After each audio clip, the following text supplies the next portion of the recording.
lang bang hindi work from home? Ang hirap, no? Lalo na kung wala ka pang computer or laptop. Don't worry, I got you. In this video, I will share companies dito sa Pinas that offers work from home jobs and a laptop or computer when you get hired. One of them even gives you a MacBook. So kung ready na kayo, unahin na natin yung may pa-MacBook. Our company number 1 is Athena. So para to guys sa mga executive assistant roles. So si Athena nagsispecialize siya in matching high caliber executive assistants with elite founders, executives, and business owners across the globe. So kaya nag-stand out si Athena, and ito na siguro yung nagpasikat talaga sa kanila is because of their equipment policy. So kapag nakapasa ka sa kanilang rigorous application process, papadalhan ka nila ng bagong MacBook that you can use for your work. So, kailangan guys, meron kayong world-class communication skills, exceptional time management, proactive problem-solving mindset, and the ability to operate comfortably in a fast-paced environment. Recently, Athena made changes to their business structure, and yes, may massive layoff na naganap guys, but good news, they're still actively hiring for executive partners. Please note that you must live within 80 kilometers of their office in Cavite or QC so you can attend the 2-week office training. Yung sweldo dito is around 30,000 training allowance. Pero kapag na-match na kayo with a client, it goes to 46,000 pesos per month.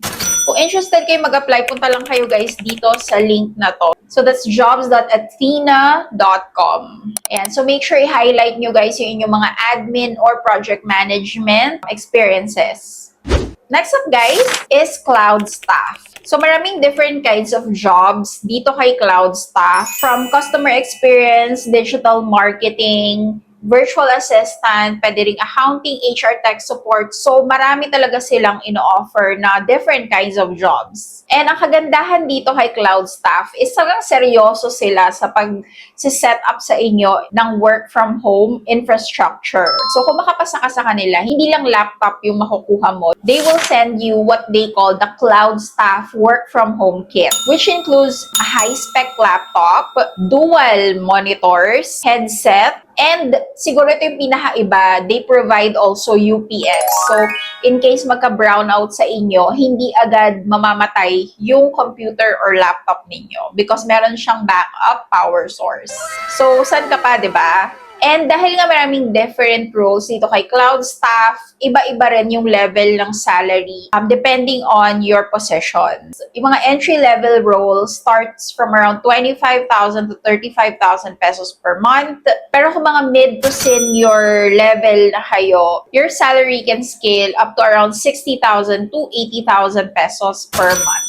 So punta lang kayo dito sa website nila, flash ko na lang sa screen, to check yung mga openings and kung may match para sa inyo. On to our third company, which is TaskUs. So si TaskUs, global outsourcing giant yan guys dito sa Pilipinas. And ang kagandahan sa kanila, apart from their office positions, meron din sila mga permanent work from home roles na pwede nyong applyan. So usually itong mga roles na to is customer experience specialist, content moderator, or AI operations associates. Again guys, hindi lahat ng roles kay TaskUs are work from home. So make sure na kung mag-a-apply kayo, applyan nyo yung nag-o-offer ng online job.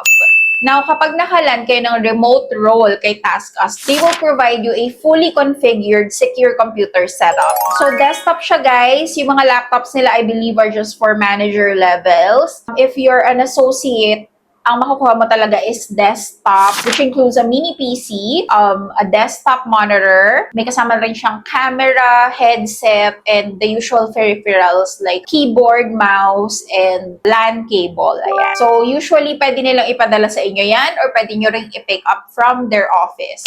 Ayan, yung mga salary package naman dito kay TaskUs for remote roles usually averages around 20,000 to 30,000 per month. Pero may kasama na rin siyang mga benefits. So, lahat ng usual benefits ng working employee ay makukuha nyo like 13th month pay, performance incentives, paid leaves, And meron din silang provided na HMO for you and your dependents. So, ang gusto ko dito kay TaskUs is they're highly accessible. So, they actively welcome high school graduates, college undergraduates, yung mga career shifters. Pwede kayo mag-apply dito kay TaskUs. Ang tinitingnan lang nila is kung meron kang maayos na communication skills and meron kang basic tech literacy, hindi ka ba maliligaw sa paggamit ng computer, then everyone has an incredible high chance of getting hired. So, kung gusto nyo mag-apply kay TaskUs, punta lang kayo dito sa website na to. Flash ko na lang sa screen. Ayan, and check nyo kung may available malapit sa inyo. Actually, when I check kung ano yung mga companies na nagpo-provide ng work from home equipment, marami ako nakita, especially dun sa mga BPO companies. Most of them are call centers and it could either be hybrid, like halimbawa pupunta pa rin kayo sa office. So, i-check nyo na lang. Ifo-flash ko din dito sa screen yung iba pang mga companies na pwede nyong applyan na nagbibigay ng work from home equipment. So guys, again, warning lang, mag-ingat pa rin sa mga scammers. If they ask you to pay a fee or whatever, kahit anong babayaran, dapat wala. Dapat zero talaga. So, just be careful on that. And for now, as a start, you can look into these 3 companies that we shared today. Malay nyo, yan na yung start ng inyong work from home journey. So, if this video gave you some ideas and some encouragement to try, please give it a thumbs up and share with a friend. My name is Mimi and in this channel, nag-share tayo ng mga work from home opportunities and side hustles online. So, make sure you hit the subscribe button para lagi kayong updated. Drop a comment below kung ano yung company na interested kayo mag-apply. Thank you so much guys for watching and I'll see you on our next video. Bye!